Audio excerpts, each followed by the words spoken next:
ఒడి, అమ్మ ఒడి, వడ్డీ అదొకటి ప్రభావం. ఇంకొకటి బడి.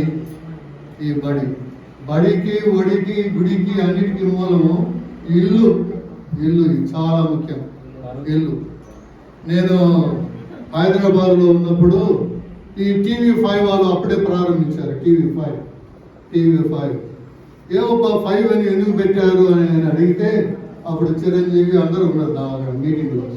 TV5 ఎందుకు మొదలు పెట్టారు అంటే వాళ్ళు అన్నారు, మామూలుగా మనిషిని 3 మామూలుగా ఉండేదానికి ఇల్లు, కూడు, గూడు, గుడ్డ.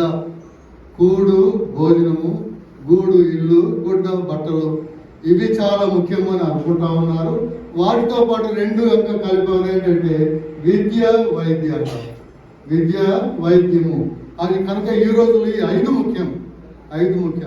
ఈ 5లో అన్నిటికీ బేసిస్ ఫౌండేషన్ ఏదంటే ఇల్లు. కనుక దేవుడు మనకు ప్రసాదించిన ఇన్నారెడ్డి, పార్వతమ్మ వాళ్ళ కుటుంబానికి దేవుడిచ్చిన ఇల్లును బట్టి దేవునికి వందనాలు, స్తోత్రాలు చెల్లిస్తా ఉన్నాం. 129వ కీర్తన, 127వ కీర్తన ఏమంటుందంటే యెహోవా ఇల్లు కట్టని యెడల ఇల్లు కట్టు వారి శ్రమ వ్యర్థమని. అసలు ఇల్లు కట్టేది ఎవరయ్యా అంటే బేల్దారులు, మన డబ్బు అవి ఉన్నా కూడా అవి కాదు. దేవుడే ఈ వరాన్ని దయచేస్తూ ఉన్నాడు. మనకు ఏదైనా కొట్టం కానీ ఇల్లు ఏదైనా ఉన్నా దేవునికి వందనం. యెహోవా ఇల్లు కట్టని యెడల ఇల్లు కట్టువారి శ్రమ వ్యర్థం. దేవుడే మనం కట్టిస్తూ ఉన్నాం. కనుక దేవునికి ప్రతిదానికి వందనాలు, స్తోత్రాలు చెల్లించాలి. ఇల్లులో సామెతల గ్రంథం 14వ అధ్యాయంలో మొట్టమొదటి వాక్యం అంటుంది. సామెతలు 14వ అధ్యాయం మొట్టమొదటి, వివేకం గల స్త్రీ తన ఇల్లు కట్టుకొనును అని ఉంది. జ్ఞానవంతురాలైన స్త్రీ తన ఇల్లు కట్టుకొనును. ఇల్లు కట్టుకొనును అంటే కేవలం ఏదో ఇటుకలతో, రాళ్లతో, కిటికీలు, తలుపులు ఇవన్నీ అవసరమైనా కూడా అది కాదు.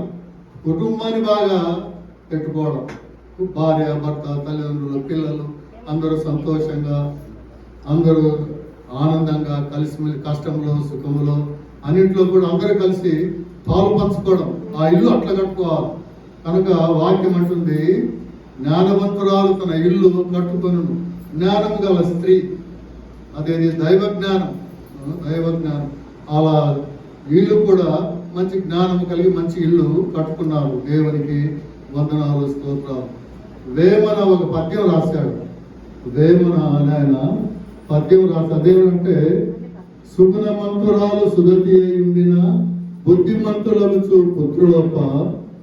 సుగుణవంతురాలు సుగతి అయి ఉండిన బుద్ధిమంతులకు పుత్రులొప్ప. స్వర్గమేటికయ్యా సంసారికి తర్వాత. సుగుణవంతురాలు సుగతి అయి ఉండిన, మంచి సుగుణం గల, విశ్వాసం గల ఆమె నీ భార్య అయి ఉంటుండగా, జ్ఞానం కలిగి బుద్ధిమంతులైన పిల్లలు ఉంటూ ఉంటే ఇక వేరే స్వర్గం ఎందుకయ్యా అని అంటాడు. సుగుణవంతురాలు సుగతి అయి ఉండిన బుద్ధిమంతులకు పుత్రులొప్ప. స్వర్గమేటికయ్య సంసారికి విశ్వదాభిరామాయుడు. కనుక మంచి భార్య, మంచి భర్త ఉండి బుద్ధిమంతులైన పిల్లలు ఉంటే ఆ ఇల్లే స్వర్గం అవుతుందంట. ఆ ఇల్లే అందరూ హ్యాపీగా మంచిగా, అదే ఇల్లే స్వర్గం. హ్యాపీగా లేరు కూడా ఆ ఇల్లు ఏమైంది? నరకమైంది. హ్యాపీగా లేకుండా, సమాధానంగా లేకుండా, శాంతిగా లేకుండా ఒక ఆఫీసర్ ఉండాలి. నాకు తెలిసిన ఆఫీసరు హైదరాబాద్. సాయంత్రం అయితే ఇంటికి పోవాలంటే భయపడతా ఉంటాడు. సాయంత్రం అయ్యేందుకు ఇంటికి పోవాలంటే భయపడతా ఉంటాడు. ఏమయ్యా నేను లేటుగా పోతా ఫాదర్, నేను లేటుగా పోతే ఆగంటది. ఏం మిస్సేపు అయితే ఎక్కడున్నావు ఇంతవరకు, ఎప్పుడు బెదిరిస్తుంది ఫాదర్. అందుకే నేను ఇంటికి పోవాలంటే భయపడతాను ఫాదర్. అట్లా ఒక్కొక్కరు ఒక అనుభవం ఉంటుంది. అందుకే ఇంట్లో అందరూ బాగా ఎవరి స్థానంలో వాళ్ళు, ఎవరి అంతస్తులో వాళ్ళు, పిల్లలు, తల్లిదండ్రులు, భర్త, భార్య అందరూ బుద్ధిగా, ఆయన సమైక్యంగా, ప్రేమతో అందరూ కలిసి ఉంటే ఆ ఇల్లే స్వర్గం అవుతుంది. ఆ ఇంట్లో ఏదైనా సత్సంబంధాలు లోపం ఉంటే కొంచెం నరకయాతన మొదలవుతుంది. కనుక మన ఇంటిని మనమే, మన ఇల్లును మనమే, పిల్లర్స్ మనమే, కిటికీలు మనమే, తలుపు మనమే అని అనుకుంటూ ఈ ఇంటిలో శాంతి, సమాధానము, సత్యము, ధర్మము అనే మంచి విలువలతో కూడినటువంటి కుటుంబంగా ఉంటే దేవునికి వందనాలు, స్తోత్రాలు.